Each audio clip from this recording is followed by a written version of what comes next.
আমি আজকে আবার একটা নতুন রেসিপি নিয়ে এসেছি, সেটা হচ্ছে পনিরের একটা রেসিপি করছি। এখানে পনিরটা আমি ভেজে রেখেছি, আর কাজুটাও আমি এখানে ভেজে রেখেছি, এটাকে আমি পেস্ট করব। আর এখানে লঙ্কা কুচি আছে, আদা কুচি, ধনে গুঁড়ো, এই ধনে গুঁড়ো, এটা আমার ধনে গুঁড়ো, কাশ্মীরি লঙ্কার গুঁড়ো, হলুদ গুঁড়ো, আর কিছু ফোড়ন আছে, জিরে আর মৌরি ফোড়ন। আর এখানে আমি টমেটোটাকে পেস্ট করে রেখেছি। তো আমি এবার শুরু করছি।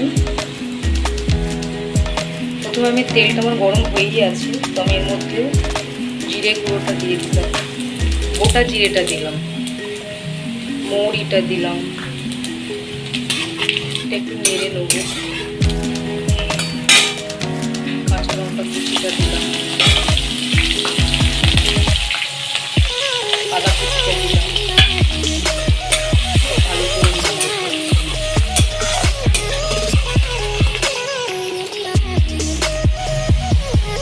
এবার আমি এতে দেবো একটু হলুদ গুঁড়ো দেবো,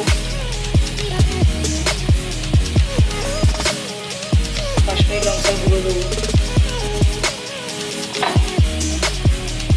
একটু জিরে গুঁড়ো দেবো,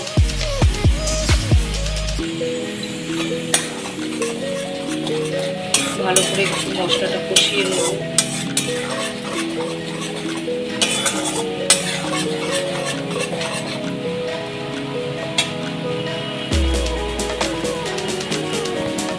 এরপর আমি এতে টমেটো পেস্টটা দিয়ে দেবো।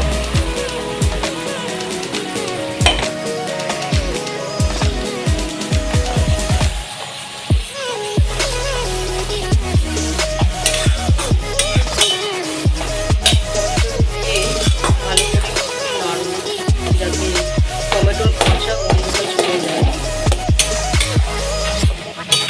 টমেটোর একটা কাঁচা গন্ধ বেরোলে রান্নার স্বাদটা একদম বাজে হয়, খেতে রান্নাগুলো খেতে ভালো হয় না।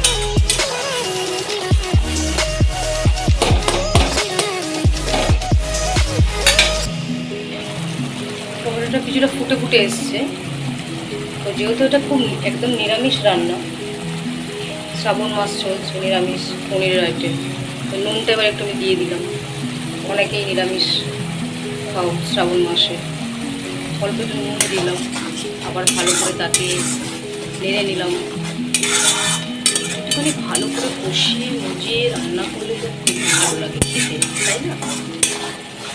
একটুখানি বেশ তেল গড়িয়ে আসবে, তবে তো ভালো লাগে খেতে।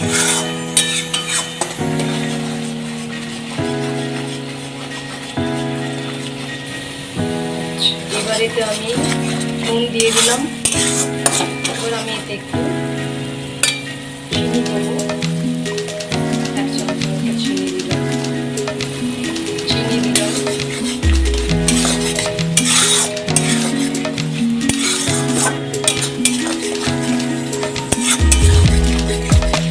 টমেটো যে জলটা ছিল সেটা পড়ে গেছে, তেলটা বেরিয়ে গেছে।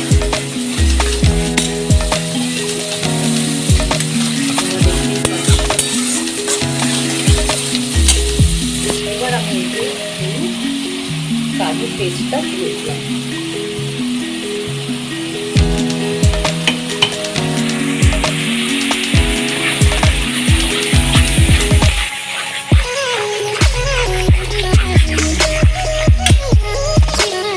এতে আমি কাজু বাটাটা দিয়ে দিয়েছি, এবার আমি এর মধ্যে জলটা দিয়ে দিলাম, কাজু বাটাটি জলটা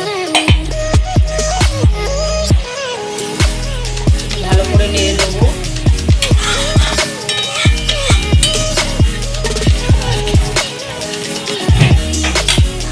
তারপরে এই পনিরগুলো একটু দিয়ে দেবো।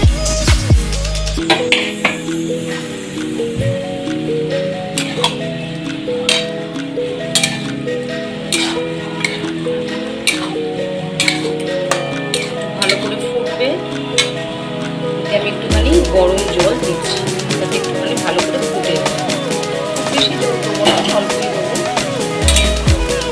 জলটা দিয়ে সবার শেষে আমি দেবো এই কসুরি মেথি।